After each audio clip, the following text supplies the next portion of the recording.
இப்போ இந்த வீடியோவில் பார்க்குற இந்த ஆப்பிள் மொபைல் இது ஒரு க்ளோன் மொபைல். இதோட டிசைன் வந்து ஆப்பிளை போலவே மேக் பண்ணிடுறாங்க. இதில் ஸ்பெஷலான ஸ்பெசிஃபிகேஷன் என்னக்கா, இதில் ஹெட்செட் போட்டுக்க முடியும். இப்போ இதில் ஹெட்செட் போட முடியும்னா இது கண்டிப்பாக க்ளோன் மொபைல் தான். அதை வச்சு நீங்கள் கண்டுபிடிச்சிக்கலாம். சரி, ஓகே. இதில் கேமரா ஒரிஜினலாக டூப்ளிகேட்டானு செக் பண்ணி பார்த்துருவோம். முக்கியமாக சொல்ல போனால் இதில் பேட்ரி கெப்பாசிட்டியே கொடுக்கல. சரி, ஓகே. வேறு என்னென்னா உள்ளே இருக்குது நம்ம செக் பண்ணி பார்ப்போம். இதில் சிம் ட்ரே கட்டி பார்த்தா சிம் 1, 2 மெமரி கார்டு போட்டுக்கலாம். நம்மளுக்கு தேவை கேமரா. சூப்பர். இதில் கேமரா ஃபேக். அப்போ சிங்கிள் கேமரா மட்டும்தான். 2 கேமரா வந்து ஃபேக். மீதி 2 கேமரா இருந்தாலும் அது டம்மியாக இருந்தாலும் பார்க்கறதுக்கு ஒரிஜினலாகவே இருக்குது.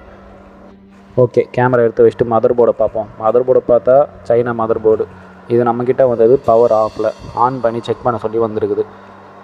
இப்போ பார்த்தா இது டிஸ்பிளே போயிடுச்சு. அதனால் இது ரிட்டன் தான். இது ரெடி பண்ணுறதுக்கு பதிலாக